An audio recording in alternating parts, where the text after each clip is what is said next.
You're staring at those gym membership prices and thinking, maybe I'll just stay weak. Stop right there. Your living room isn't a graveyard for your goals. It's your new HQ. You don't need a $100 a month dungeon to look like a superhero. Here is the 5-step blueprint to building a powerhouse body at home.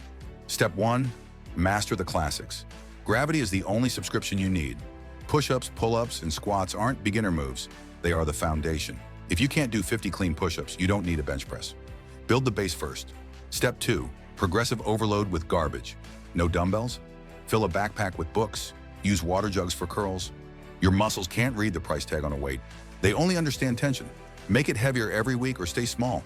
Your choice. Step 3, fuel the engine. You can't build a skyscraper with toothpicks. You need protein, and lots of it. Use an app like Cal to track your macros so you don't accidentally eat your progress in pizza.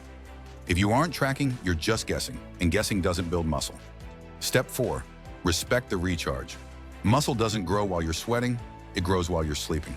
7 to 8 hours is non-negotiable. If you're doom scrolling at 2 a.m., you're literally flushing your gains down the toilet. Step 5, the 15-minute rule. Some days you'll feel like a potato. Fine, just do 15 minutes. Once the blood starts moving, the momentum takes over. Consistency is the only secret ingredient. Now get off your phone and give me 20. Your future self is watching.